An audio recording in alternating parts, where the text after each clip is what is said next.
Canadian consumer confidence is continuing to decline since the U.S. presidential election in early November. That's according to the latest consumer confidence survey from Nanos Research.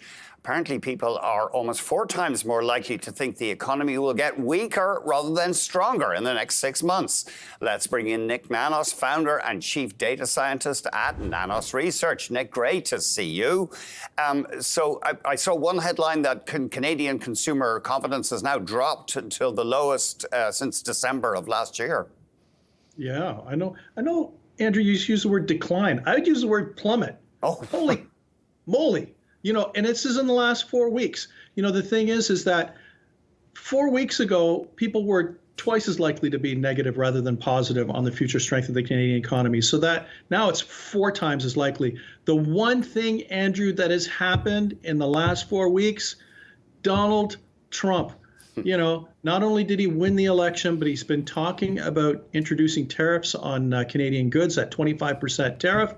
And, you know, even though he might, you know, have friendly chat with chit chat with the Prime Minister of Canada, Justin Trudeau, the reality is that Canadians are probably listening to President-elect Donald Trump and wondering, what does a Trump election or administration mean for the Canadian economy?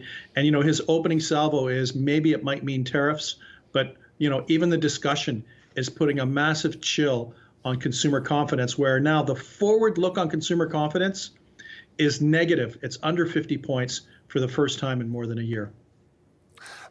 That's interesting. Sorry, you said it's negative.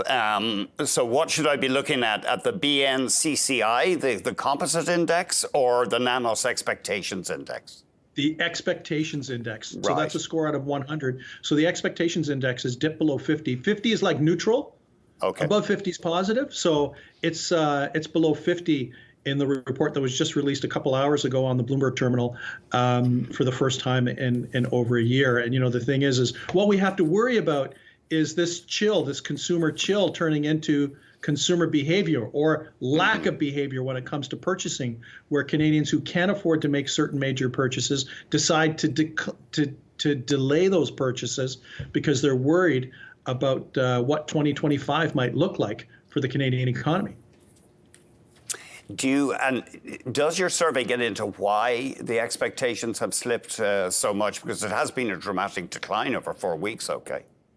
Yeah, actually, the other thing, Andrew, is research that we also do every week on the issues that are important to Canadians, and what we've seen is concern about jobs on the rise and pulling ahead of things like concern about inflation and housing and stuff like that. So I think it's a bit of a 1-2 punch. You know, they hear what Donald Trump has said about tariffs, whether they believe it or not, and wonder what that might mean for jobs in Canada. And we've been seeing, you know, those unemployment numbers move around in the last while. And I think Canadians are worried that perhaps unemployment might increase in 2025. And as a result, they're just the expectations are just looking more and more negative. This is interesting. You also found that most Canadians will be hesitant to buy U.S. goods if these tariffs go on, presumably if the tariffs were actually slapped on. That's interesting that people would feel aggrieved by these import levies if Trump went ahead with them. Yeah, Andrew, you know, to the point about this, Andrew, it's what can Canadians do? Well, one of the things they can do is vote with their pocketbook, you know, and that's not for everyone. There's still a significant proportion of Canadians that are just going to buy whatever they want, regardless of whether it's American or not. But what's interesting is that there's a pretty significant proportion also that might be a little, why don't we call it U.S. hesitant, that if these tariffs do come into place, they'll be thinking, well, there's not much I can do about it. Perhaps I can look at alternatives to a U.S.-made good. But, you know, it's not positive on any level when the trade relationship between the United States and Canada is under stress, because Canadians understand that the U.S. is our most important ally and trading partner, and that stability and certainty is good for Canadian jobs and good for the Canadian economy. It's interesting. In that vein, you found that people aren't keen on Ottawa slapping on retaliatory tariffs if it can be avoided anyway. Yeah, exactly. Well, they want us to work it out, which probably explains why, you know, Justin Trudeau went to visit Donald Trump, President-elect Donald Trump, at Mar-a-Lago. So I think what they want to see is not tough talk.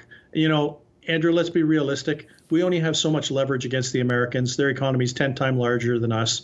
We realistically need to have a dialogue and a positive relationship with the Americans in order to have stability in our business, economic, and trade relations. And I think that's the first and top priority that Canadians would like to see. Not necessarily talking tough and not necessarily engaging in any kind of retaliatory measures in the short term. Nik, thank you very much indeed. Take it easy. Nik Nanos, founder and chief data scientist at Nanos